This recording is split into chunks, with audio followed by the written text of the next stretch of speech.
You have the call.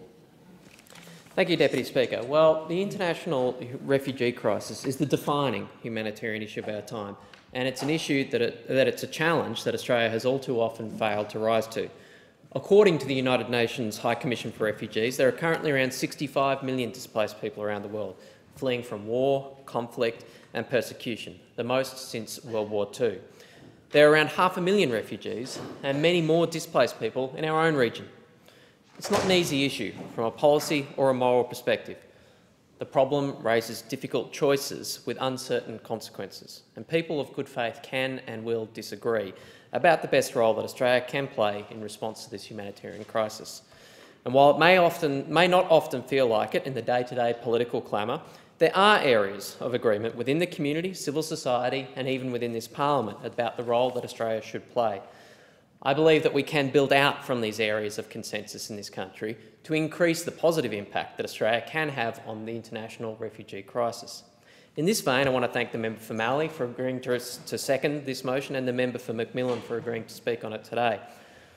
One area of consensus on this issue is the importance of humanitarian resettlement of refugees formally registered with the UNHCR to Australia. The importance of resettlement has grown significantly in recent times, as the total number of refugees for whom third country resettlement is the only possible durable solution have increased dramatically. While at the same time, the total number of third country resettlement places is set to fall significantly as a result of the Trump administration's decision to cut the total number of people that the United States settles by more than half, from 110,000 per year to a maximum of 50,000 a year. I recently travelled through Indonesia, Malaysia, Thailand and Myanmar with Save the Children, but at my own expense, to learn more about the refugee experience in our region. I heard over and over again during this trip what the impact of these trends have had on the pathways confronting people seeking asylum. A 10-year wait for a durable solution is not unusual, and the less vulnerable amongst these people, men without families, without women or children, can expect a much longer wait. Australia's humanitarian resettlement quota has fluctuated in recent years, and it's been encouraging to see it begin to increase again after the Abbott government's decision to reduce the humanitarian program to 13,750 in 2014. Labor's policy at last election proposed increasing the humanitarian program to 27,000 a year, and I note that the Turnbull government has proposed increasing the humanitarian program to 16,250 visas in 17-18 and 18,750 visas in 18-19. However, both sides of politics recognise that there is a cost to the Commonwealth budget of increasing the quota in this way. Australia invests substantially in arrivals under the humanitarian program, both in visa processing costs and in settlement services, and this is appropriate. So increasing the humanitarian program through these channels would cost the Commonwealth budget hundreds of millions of dollars.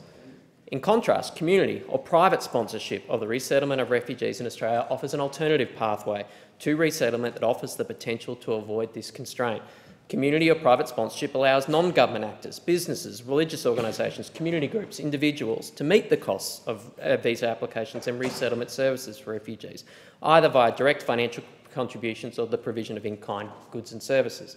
The Gillard government initiated a community sponsorship pilot in Australia, capped at 500 places in 2012, and while imperfectly designed, the Department of Immigration concluded that it could provide an additional resettlement pathway. In September 2016, the Turnbull government committed to making the program permanent and increasing the intake to 1,000 within the existing refugee resettlement quota as part of then-President Obama's Refugee Summit in New York. We do need to exercise care in this regard. Community sponsorship should not be used as a substitute for government sponsorship. This would introduce discrimination in favour of refugees with connections to those with means relative to those without in our humanitarian program. However, this pathway to resettlement in Australia that has taken tentative steps in recent years holds great potential for expanding resettlement through formal channels. Indeed, Canada has had private sponsorship of refugees, a program since 1978 that has resettled well over 200,000 refugees, over and above those resettled with government funding.